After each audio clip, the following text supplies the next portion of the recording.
Hello friends, welcome to my channel educate Bharat. Friends, आज हम पढ़ेंगे हिस्ट्री का एक बहुत ही महत्वपूर्ण टॉपिक, मुगल प्रशासन व्यवस्था। ये एक ऐसा टॉपिक है फ्रेंड्स जिससे बहुत सारे क्वेश्चन प्रतियोगी परीक्षाओं में पूछे जाते हैं। दूसरी बात ये कि इसी तरह के हिस्ट्री के अलग अलग टॉपिक्स को मैंने अपने चैनल पर कवर करने का प्रयास किया है। प्लेलिस्ट है अलग से, हिस्ट्री की, ज्योग्राफी की, सभी का मैंने अलग अलग प्लेलिस्ट बनाया है। अगर आप किसी भी प्रतियोगी परीक्षा को देने वाले हैं तो आप हमारे चैनल पर उसको सर्च करें, आपको मिल जाएगा। जीके का पूरा मैंने कवर कर दिया है। चलिए, टॉपिक वाइज कवर करने से इजी हो जाता है। क्वेश्चन नंबर 1 आपकी स्क्रीन पर है। मुगल प्रशासन में सत्ता के केंद्रीकरण का सबसे स्पष्ट प्रमाण किससे मिलता है? ए, ग्राम पंचायतों की भूमिका, बी, सूबेदार की स्वतंत्रता, सी, सम्राट द्वारा पदों का नियंत्रण, डी, स्थायी जागीर व्यवस्था। फ्रेंड्स, हम आपको थोड़ा सा एक्सप्लेन भी करेंगे क्वेश्चंस को, जिससे आप दूसरे क्वेश्चंस को भी सॉल्व कर सकें। मुगल शासन में सभी प्रशासनिक और सैन्य पद सम्राट की इच्छा पर निर्भर करते थे। किसी भी अधिकारी की नियुक्ति, पदोन्नति या हटाना सम्राट के आदेश से ही होता था। यह सत्ता के केंद्रीकरण का प्रमाण है। ऑप्शन नंबर सी सही है। मनसबदारी प्रथा में जात और सवार का अलग अलग होना क्या दिखाता है? ए, धार्मिक भेद, बी, प्रशासनिक और सैन्य विभाजन, डी, सी है पद और सैन्य दायित्व का अंतर, डी, वेतन और कर का अंतर। जात अधिकारी के पद और प्रतिष्ठा को दर्शाती थी, जबकि सवार जो था उसकी सैन्य जिम्मेदारी को। दोनों अलग अलग होने से स्पष्ट होता है कि पद ऊंचा होने पर भी सैनिक की शक्ति सीमित हो सकती थी। ऑप्शन नंबर सी सही है। यदि किसी मनसबदार की जात अधिक लेकिन सवार कम हो तो इसका क्या अर्थ होगा? ए, अधिक वेतन कम प्रतिष्ठा, बी, उच्च पद सीमित सैन्य दायित्व, सी, कम पद अधिक सेना, डी, पूर्ण सैन्य स्वतंत्रता। उच्च जात का अर्थ ऊंचा प्रशासनिक पद था, जबकि कम सवार संख्या बताती थी कि उसके अधीन कम सैनिक थे। इससे प्रशासनिक और सैन्य भूमिकाओं का संतुलन समझ में आता है। ऑप्शन नंबर बी सही है। उच्च पद, सीमित सैन्य दायित्व। मनसबदारी व्यवस्था को वेतन प्रणाली के रूप में क्यों देखा जाता है? तो मनसबदारों को उनकी सेवाओं के बदले जागीर दी जाती थी, जिससे वे राजस्व को प्राप्त करते थे। यह प्रत्यक्ष वेतन न होकर के एक अप्रत्यक्ष वेतन प्रणाली थी। ऑप्शन नंबर सी सही है। जागीर को वेतन के रूप में देने के कारण। जागीरों के अस्थायी होने का सबसे गहरा प्रभाव किस पर पड़ा? सम्राट, दरबारी, किसान, व्यापारी। अस्थायी जागीरों के कारण मनसबदार कम समय में अधिक राजस्व वसूली का प्रयास करते थे और इसका सीधा प्रभाव किसानों पर पड़ा। उनका बहुत ज्यादा शोषण होने लगा। फ्रेंड्स, अगर आपको अब तक हमारी वीडियो ये समझ में आ रही होगी, अच्छी लग रही है, तो हमें एक लाइक जरूर दें। इससे हमें इस तरह के और भी वीडियोस बनाने के लिए मोटिवेशन मिलता है। दाग प्रथा लागू करने का वास्तविक उद्देश्य क्या था? ए, घोड़ों की नस्ल सुधार, बी, सैनिक की संख्या बढ़ाना, सी, भ्रष्टाचार रोकना, डी, सैन्य प्रशिक्षण। दाग प्रथा से घोड़ों पर सरकारी निशान को लगाया जाता था ताकि मनसबदार नकली घोड़े या फर्जी सैनिक न दिखा सके। इसका उद्देश्य था प्रशासनिक नियंत्रण को बढ़ाना। ऑप्शन नंबर सी सही है, भ्रष्टाचार रोकना। दो अस्पा, तीन अस्पा व्यवस्था किस समस्या को हल करने के लिए थी? ए, वेतन निर्धारण, बी, सैनिक गुणवत्ता, सी, जागीर वितरण और डी, कर निर्धारण। तो मुगल शासन व्यवस्था में सवारों की गुणवत्ता और श्रेणी को तय करने के लिए यह व्यवस्था थी। इससे यह सुनिश्चित होता है कि सैनिक केवल संख्या में नहीं बल्कि गुणवत्ता में भी योग्य हों। अगला प्रश्न है, मनसबदारों की पूर्ण निर्भरता सम्राट पर किस तथ्य से सिद्ध होती है? मनसब और जागीर दोनों अस्थायी थे और सम्राट द्वारा बदले जा सकते थे। इससे मनसबदार पूरी तरह से सम्राट पर निर्भर रहते थे। सी, ऑप्शन नंबर सी सही है, स्थानांतरण नीति। दीवान और मीर बख्शी के कार्यों में मुख्य अंतर क्या था? ए, धर्म और शिक्षा, बी, न्याय और कर, सी, वित्त और सेना, डी, केंद्र और प्रांत। दीवान वित्त और राजस्व का प्रभारी था, जबकि मीर बख्शी सैन्य व्यवस्था और मनसबदारों की नियुक्ति देखता था। दोनों अलग अलग लेकिन पूरक भूमिकाएं थी। ऑप्शन नंबर सी सही है। वित्त और सेना। सूबेदार की शक्ति पर नियंत्रण रखने का प्रमुख साधन क्या था? ए स्थानीय सेना, बी पंचायत, सी दीवान और फौजदार, डी धार्मिक अधिकारी।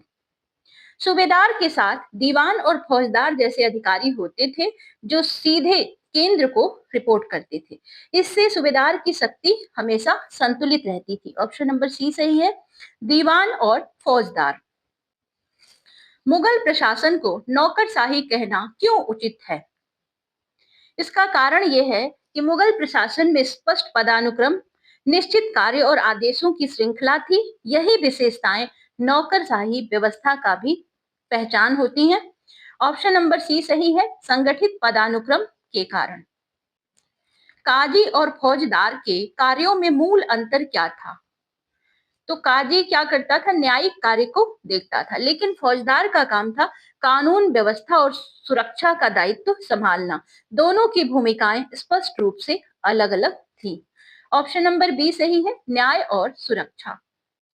मुगल प्रशासन में अमल गुजार की भूमिका किस स्तर पर थी? ए केंद्रीय, बी प्रांतीय, सी जिला, डी ग्राम। अमल गुजार जिला स्तर पर राजस्व संग्रह का कार्य करता था। वह किसानों से कर वसूलने का जिम्मेदार अधिकारी था। केंद्रीकृत शासन का सबसे बड़ा लाभ क्या था? तो सत्ता एक केंद्र में होने से निर्णय बड़े तेजी से लिए जा सकते थे। इससे प्रशासनिक नियंत्रण मजबूत बना रहा। ऑप्शन नंबर बी सही है।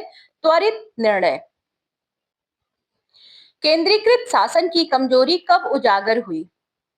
जब शासक कमजोर हुए तब अत्यधिक केंद्रीकृत प्रशासनिक बोझ बन गया।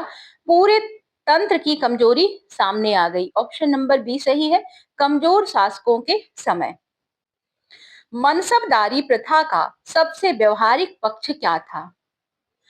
एक ही व्यक्ति से प्रशासनिक और सैन्य दोनों कार्य करवाना व्यवस्था को व्यवहारिक बनाता था और इससे नियंत्रण आसान हो गया। मुगल प्रशासन में किसानों की स्थिति कमजोर क्यों रही? अस्थायी जागीर और अधिक कर वसूली ने किसानों पर भारी बोझ डाला। उनके पास विरोध की कोई व्यवस्था भी नहीं थी, प्रभावी व्यवस्था नहीं थी। ऑप्शन नंबर सी सही है। शोषणकारी कर प्रणाली। मनसबदारी प्रथा में पद व वेतन अलग अलग क्यों रखे गए थे? इससे सम्राट और अधिकारियों पर नियंत्रण अधिक मिला। पद ऊंचा होने पर भी वेतन और सैन्य शक्ति बदली जा सकती थी। ऑप्शन नंबर बी सही है। लचीलापन बनाए रखने के लिए। मुगल प्रशासन में नियंत्रण और संतुलन का सिद्धांत कहाँ दिखाई देता है? पंचायत में, सूबेदार की स्वतंत्रता में, सी समानांतर अधिकारियों की नियुक्ति में, डी ग्राम कर व्यवस्था में। एक ही क्षेत्र में सूबेदार, दीवान और फौजदार की नियुक्ति शक्ति संतुलन का उदाहरण है। ऑप्शन नंबर सी सही है। समानांतर अधिकारियों की नियुक्ति में। मुगल प्रशासन में पदों का गैर वंशानुगत होना किस उद्देश्य से था? वंशानुगत पद न होने से अधिकारी पूरी तरह से सम्राट पर निर्भर रहते थे। इससे विद्रोह की संभावना कम होती थी। ऑप्शन नंबर सी सही है। सम्राट की सत्ता बनाए रखना। मुगल प्रशासन की सफलता का आधार क्या माना जा सकता है? ए ग्राम पंचायत, बी केंद्रीकृत नियंत्रण, सी लोकतांत्रिक प्रणाली, डी व्यापारिक नीति। मुगल प्रशासन मजबूत केंद्रीय नियंत्रण ने लंबे समय तक शासन को स्थिर बनाए रखा। यही इसकी सबसे बड़ी ताकत थी। ऑप्शन नंबर बी सही है। केंद्रीकृत नियंत्रण। मुगल प्रशासन में प्रशासनिक दक्षता किससे प्रभावित हुई? जागीर प्रणाली ने प्रशासनिक कार्य को अधिक प्रभावी बनाया, लेकिन समय के साथ यही उसकी कमजोरी भी बन गया। मुगल प्रशासन में न्याय और प्रशासन को अलग अलग रखने का क्या लाभ था? ए धार्मिक प्रचार, बी निष्पक्षता, सी कर में वृद्धि, डी सैन्य विस्तार। न्यायिक अधिकारियों को प्रशासन से अलग रखने से न्याय में निष्पक्षता बनाए रखने का प्रयास किया गया। ऑप्शन नंबर बी सही है, निष्पक्षता। मनसबदारी प्रथा को नियंत्रित व्यवस्था क्यों कहा जाता है? इसका कारण यह है कि मनसब, जागीर और सैन्य संख्या तीनों सम्राट के नियंत्रण में थे। इससे यह एक नियंत्रित प्रशासनिक व्यवस्था बनी। मुगल प्रशासन के पतन का सबसे संतुलित कारण कौन सा है? ए केवल विदेशी आक्रमण, बी केवल किसानों का असंतोष, सी प्रशासनिक कमजोरी और केंद्रीकरण, डी धार्मिक नीति। अत्यधिक केंद्रीकरण, कमजोर उत्तराधिकारी और प्रशासनिक भ्रष्टाचार, इन सब ने मिलकर मुगल प्रशासन को कमजोर कर दिया। ऑप्शन नंबर सी सही है। फ्रेंड्स, ये हमारा अंतिम क्वेश्चन था। 25 क्वेश्चंस का ये सेट कंप्लीट होता है। अगर आप इसी तरह की और भी वीडियोस को देखना चाहते हैं तो हमारे प्लेलिस्ट को जाकर के चेक करें।